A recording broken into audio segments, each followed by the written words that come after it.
लेकिन आज आप पीला पीला पहन के हैं इसलिए गाना याद आ गया मुझे। आइला बारात करे या कि हमसे बात करे, मांगे में मोबाइल नंबर लगातार हाथ धरे कि गोरी फूला झाड़ी बारू हर पापा के पारे बारू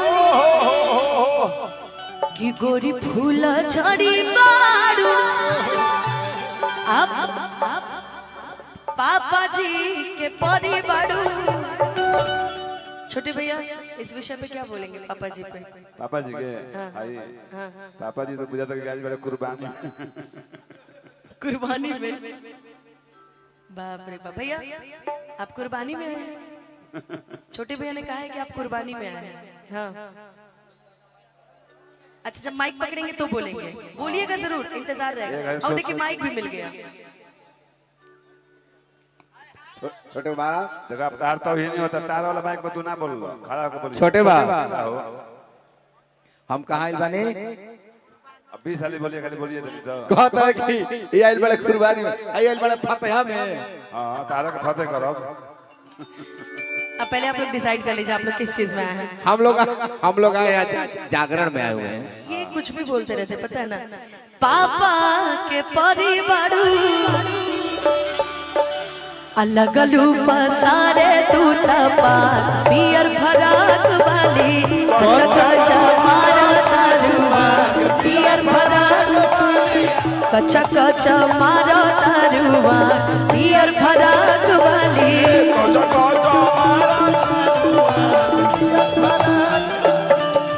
मॉनिटर में म्यूजिशियंस की आवाज बढ़ाइए तो यहाँ सुनाई नहीं दे रहा है। हाँ ये तीनों में बढ़ाइए, सॉरी चारों में बढ़ाइए।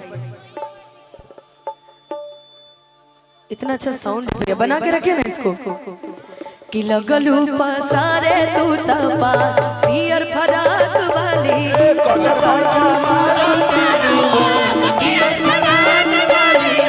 हिताई में आई के हिलावा तारी डोला हिताई में आई के हिलावा तारी डोला हिलावा तारी डोला भौजी तो हम बहिनी हो गईली मामा गोला भौजी तो हम बहिनी हो गईली मामा गोला तारा माला तारुआ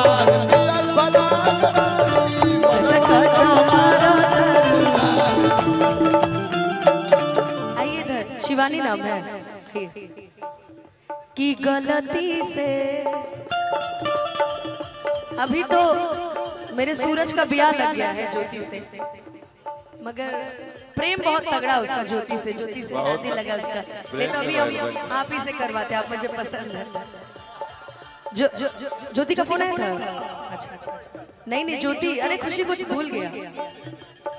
नहीं सच में ज्योति से शादी लगी है इसकी कि गलती से गलती से ये जाने टकरा गई हो गलती से हो गलती से ये जाने टकरा गई हो गलती से ये जाने टकरा गई हो गलती से कि लड़की के देखी पगलाइल बड़का हर लागे कि भांग खा के आगिल बड़का। भांग के तो नहीं की पता, बाकी भैया गुटखा खा के जरूर रहल बनी। एगो लाइन सुनले पड़ोगी ना, ना गोरो से ना कालो से, ना गोरो से ना कालो से ये दुनिया परेशान है तो सिर्फ गुटके वालों से। कि लड़की के देखी पगलाइल बड़का अरे लागे कि भांग खा के आगिल बड़का कि कहरत सारा बारू आईने के प्रीति आईने के बुझा तवारा बारू कि कहरत सारा बारू आ हम के बुझा तवारा बारू अब भड़के लू कैलो मजा पियर फराक वाली कच्चा कच्चा मारा तारुआ पियर फराक वाली कच्चा कच्चा मारा तारुआ पियर फराक वाली। भैया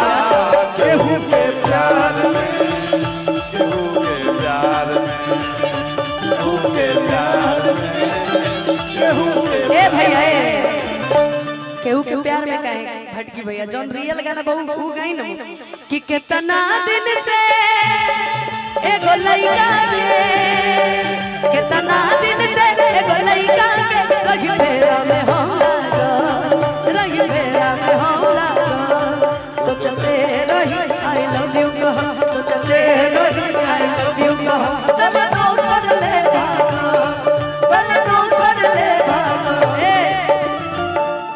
कि तले दोसर ले भागो कितना दिन से एगो लड़की के रही फेरा में हम लागो रही फेरा में हम लागो कचा कचा मारो मारुआ यार बना जवानी कचा कचा शेखर भी आया है कि लगने में ऐसे काहे मुंह बना रही हो यार हैं?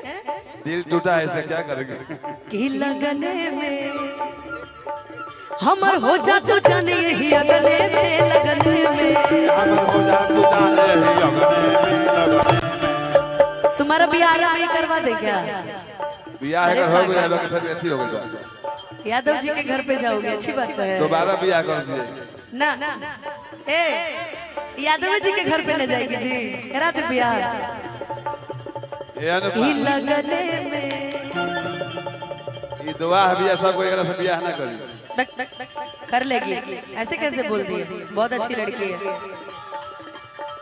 किसे घर के हो जा तू जान यही हरी अंगने में लगने में हमके पटा देला तू फुलवे से मारब चला के रसगुलवे से